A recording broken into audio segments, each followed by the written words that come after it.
Podcast, rental car number 34. Today I'm driving the 2017 Dodge Durango GT. This is a full-size SUV that comes in three basic models. The SXT for about $30,000, the GT, which is this model, for about $38,000, and then also the Citadel that comes in around $41,000. This is a really nice big SUV that's done pretty well with the critics. Edmunds gave it a 3.8 out of 5, and Car and Driver gave it a 4 out of 5. And after spending a couple of days with this one, I think I agree. This is a really nice big SUV, and I was pleasantly surprised at the gas mileage. Around 19 miles per gallon in the city and 26 on the highway.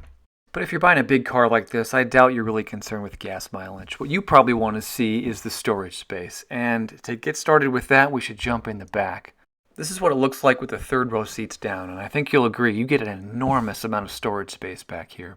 And collapsing the third row seats to get it in this kind of configuration is actually really easy. You just pull up on these little plastic pieces and push the seats forward and they just fall down. And this is me one-handed with a camera. First try. It's actually pretty easy. Another thing I like about the back is this additional little storage space you get. It's actually pretty large and deep, and I think you can get some pretty nice things back here if you wanted to.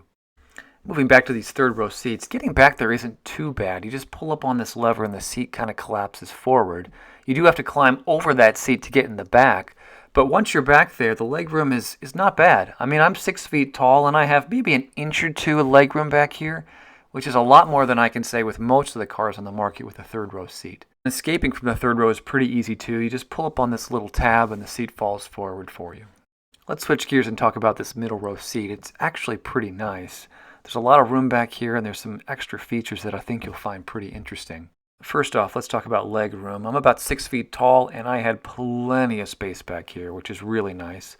You also get this nice fold down armrest with a couple of cup holders. I like that it kind of sits up in the air a little bit so you can actually rest your arm on it. And then on the back of the front seat center armrest towards the floor, you'll see that you get some pretty nice features. 2 dedicated vents, USB ports, controls for the heated seats in the back, and then you also get this 3-prong power port, which I just find fantastic. I mean, putting this in the car should be standard all across the board. It's so useful to have. Alright, so those are the back seats. Let's jump up to the front and take a look at some of the features you get with the Dodge Durango GT. Overall, the design up here is really nice. Everything feels like it's exactly where it should be. And speaking of great design, I really like the key fob for the Durango. It has a super nice weight to it. The buttons are really easy to use. And the range is great. I mean, I could unlock the car from way across the parking lot without a problem. There's also a push-button start that works really well. Most of the technology is ready to go in about 3 seconds, which is a lot faster than most of the cars I've been driving lately. The steering wheel is also one of my favorites. It's got a real nice feel to it. It feels extremely solid, and the buttons right here on the left to interact with the entertainment features, and on the right for the cruise control feel really nice.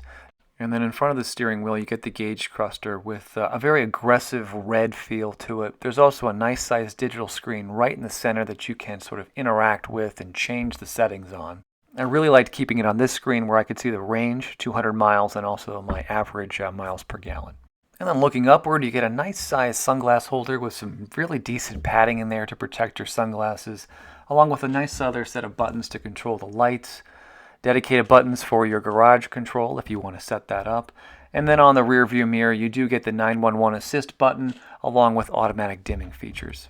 The touchscreen on the center console is actually really nice. If you see on the bottom, there's dedicated menu buttons that make it super easy to sort of navigate to the features that you want to get to. Everything that I use on a regular basis is within one touch. So for example, if you want to get to the heated seats, you just have to put the climate controls and then they're right there. You can turn the heated seats on and off with just a simple press of the button. And the climate controls are pretty nice. I would have preferred an actual digital readout for the temperature down here, but you do get that on the touchscreen up top when you interact with the climate controls. So they're not perfect in my opinion, but they're good enough to get you by. Shifting your gaze down just a little bit further, you do get this nice storage space down here, which I found perfect for my oversized cell phone. There's also a power port right here, and then some other entry points for your auxiliary out, your USB, and a memory card. Like most of the new cars out there, the Durango has gotten rid of the standard gear shift. Instead, you get this twist knob to shift through the gears. It takes a couple of days to get used to, but after you use it for a while, I think you'll really like it. It's a lot more comfortable. Unfortunately, the Durango does not have an electronic parking brake. Instead, you get an old-fashioned push pedal, which it's not a deal breaker, but I'm just not a huge fan of. And since I'm being negative, let's talk about this second sort of cutaway right here in the center console.